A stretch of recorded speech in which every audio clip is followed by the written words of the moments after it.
Good morning students. हमने दो सदिशों के परिणामी सदिश का परिमाण और दिशा ज्ञात करने वाला हेडिंग हमारा चल रहा था, जिसमें हमने समीकरण 4 निकाल लिया था। और समीकरण 4 क्या है? परिणामी सदिश का परिमाण। और अब हमें ज्ञात करनी है दिशा। दिशा ज्ञात करने के लिए हम इसी त्रिभुज में, समकोण त्रिभुज हमारे पास में है ए, डी और सी, और इस समकोण त्रिभुज में हमें tan थीटा निकालना है। तो ये आप ध्यान रखोगे हमेशा कि जब भी कहीं भी आपको दिशा ज्ञात करनी होती है तब आप tan थीटा निकालोगे। तो यहाँ tan निकालोगे तो हमारे पास में समकोण त्रिभुज है, तो पुनः समकोण त्रिभुज ए डी सी में, ए डी और सी में ये वाला हमें त्रिभुज लेना है।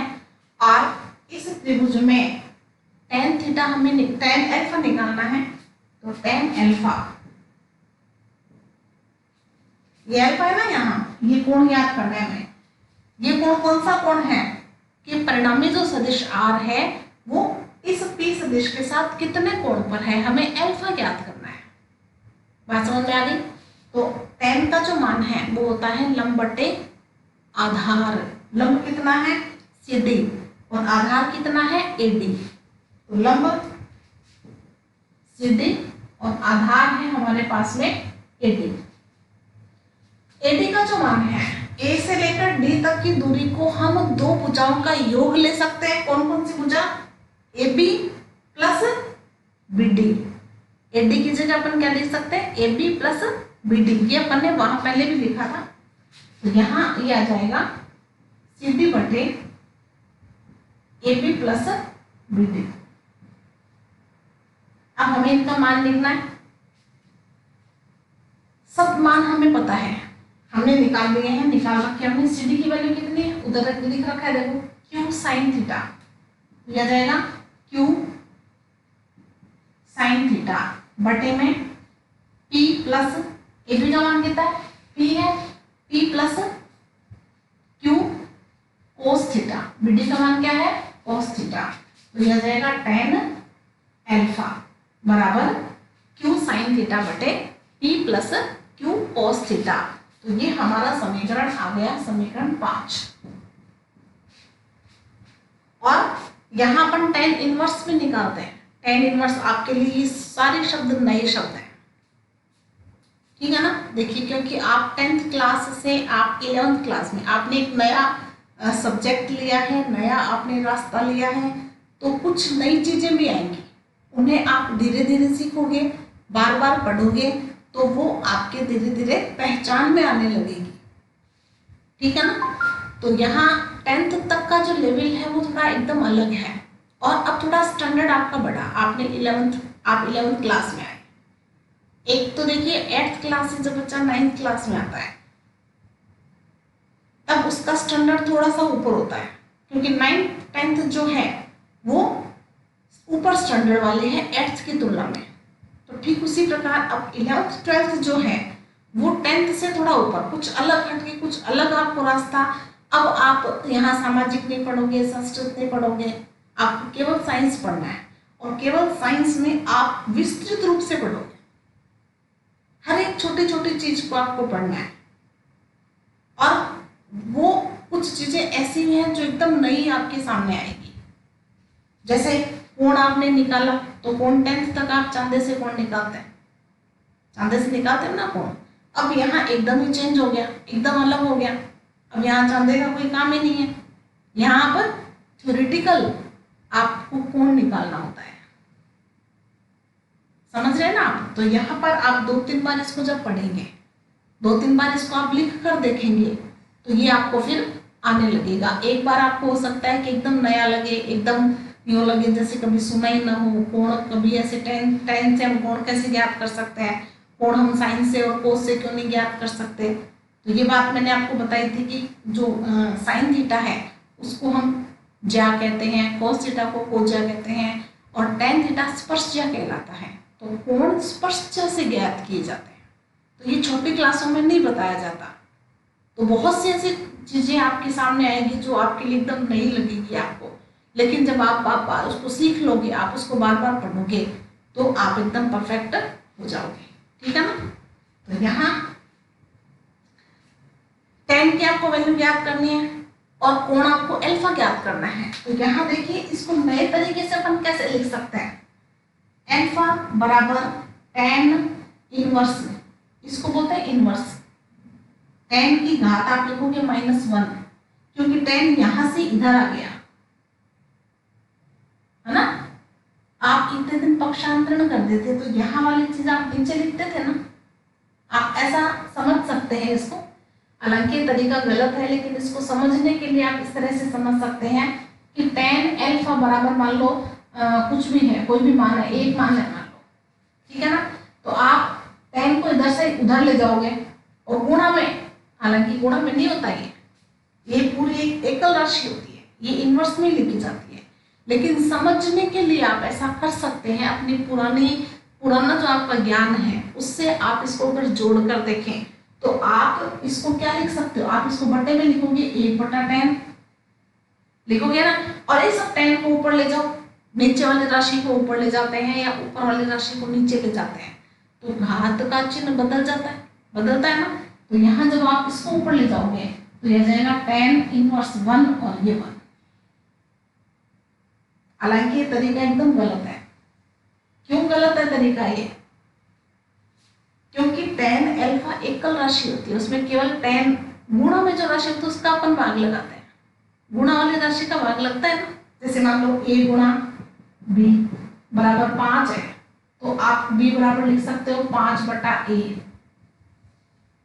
लिख सकते हो ना। एक आपने भाग लगा दिया, ये पक्षांतरण करते हो, वज्र गुणा करते हो, इधर वाली राशि जब इधर लाते हो तो प्लस का माइनस हो जाता है, माइनस का प्लस हो जाता है। ये साधारण सी चीजें आपने छोटी क्लासों में 10th तक आपने पढ़ी है ना।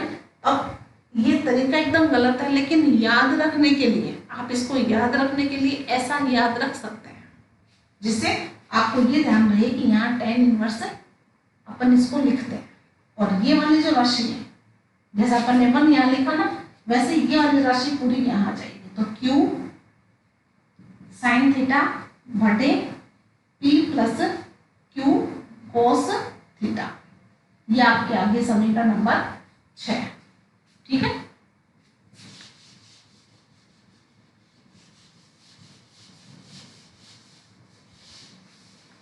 अब आपको यहाँ पे स्थितियां लेनी, विशेष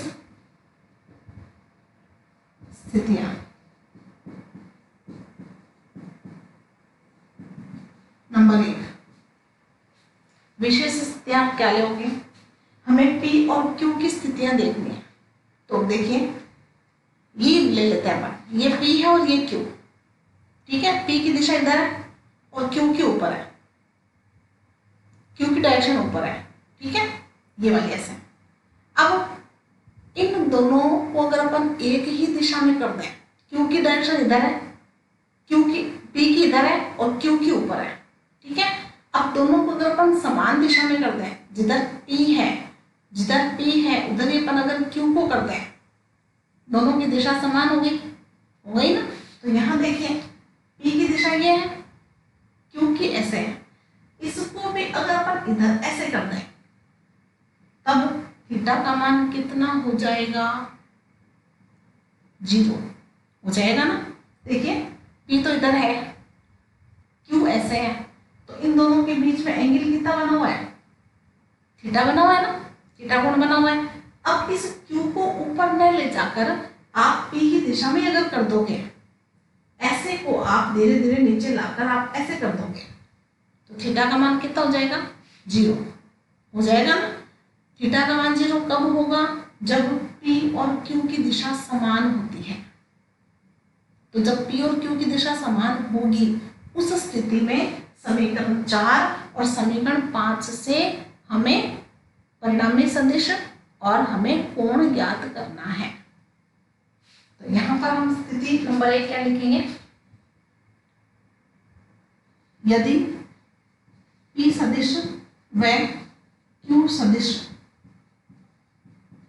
समान दिशा में हो,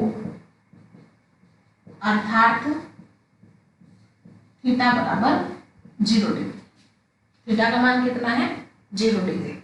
अब ये थीटा का मान 0 डिग्री जो है वो हम समीकरण 4 में भी लिखेंगे और समीकरण 5 में भी लिखेंगे, और हम ये देखेंगे कि हमें क्या मिलता है, क्या r का मान हमें क्या प्राप्त होता है। तो हम सबसे पहले समीकरण 4 में लिखेंगे, समीकरण 4 से परिणामी सदिश का परिमाण क्या जाएगा? r बराबर अंडर रूट, दिख रहा है सबको? r बराबर यह जाएगा p square plus q square. ये देखिए समीकरण 4 में रखना है हमें, और क्या रखना है? थीटा का मान रखना है 0 डिग्री। ये थीटा दिख रहा है ना, इस थीटा की जगह क्या लिखोगे? 0। p square plus q square plus 2pq cos 0 degree लिख दिया। कोस 0 का मान कितना होता है? कोस 0 का मान, कोस 0 का मान होता है 1। तो यहां जाएगा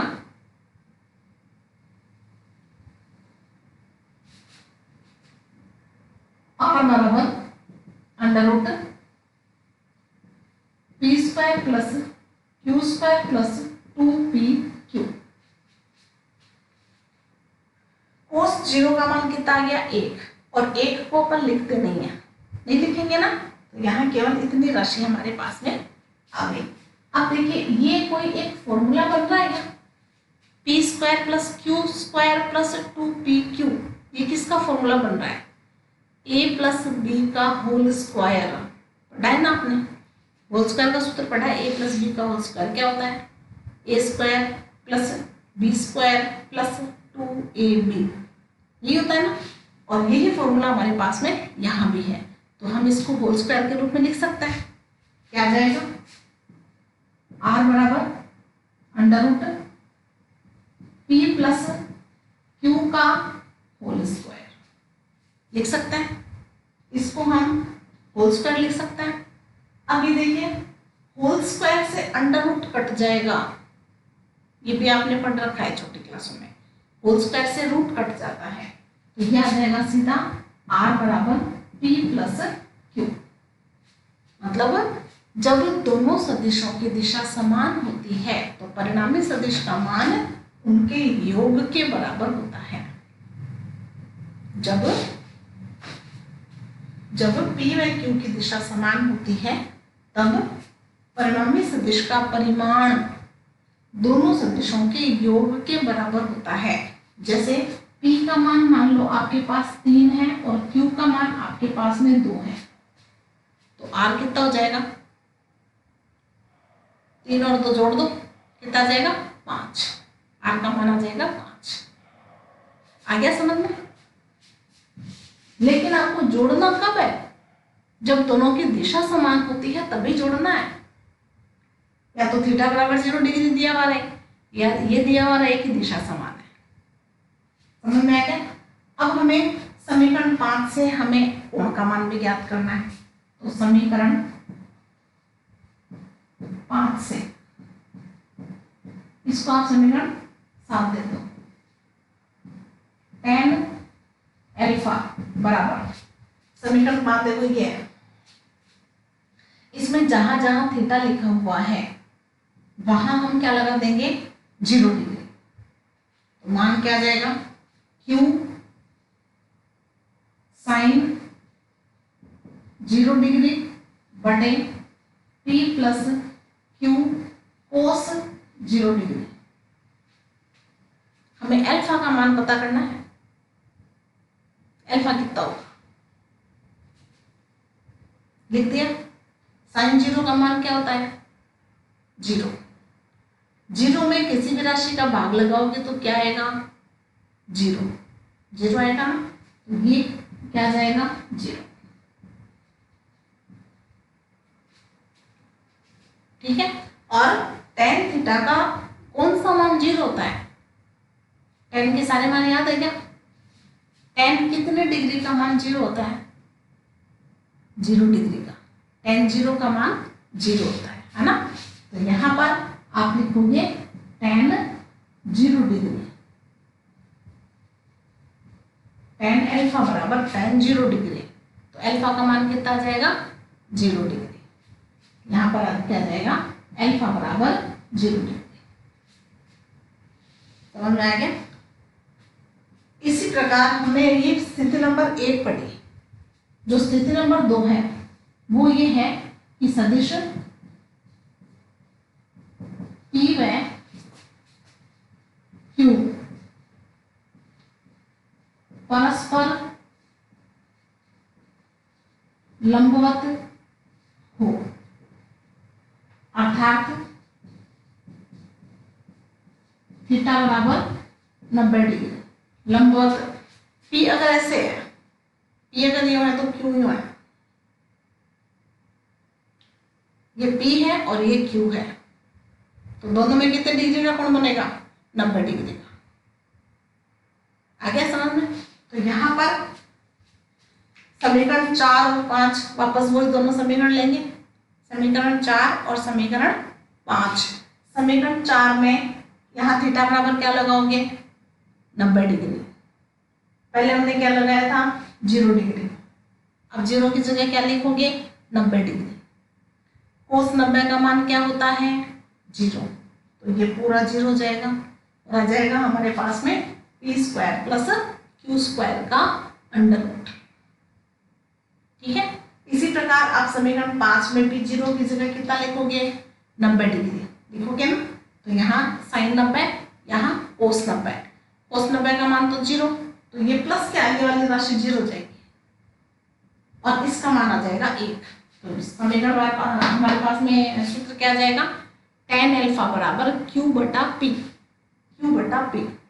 क्योंकि इसका मान तो 1 हो जाएगा, इसका मान 0 हो जाएगा, है ना? तो यहाँ q बटा p tan अल्फा का मान। बात समझ में आ गई? तो ये आप करके देखना। 90 डिग्री का मान लगा के थीटा की जगह जहां जहां थीटा लिखा हुआ है, किसमें? समीकरण 4 और समीकरण 5 में, वहां आप 90 डिग्री लगाओगे और इसको करके देखोगे। और इसको मैं आपको कल बताऊंगी कि आपका आंसर मैं जो बता रही हूँ उससे मैच कर रहा है या नहीं कर रहा। आप करके देखना रफ नोटबुक में। फेयर में आप यहाँ तक लिख लोगे और इसका आगे का जो आप करके देखोगे वो रफ नोटबुक में करके देखोगे। ठीक है। तो आज के लिए इतना काफी है। धन्यवाद।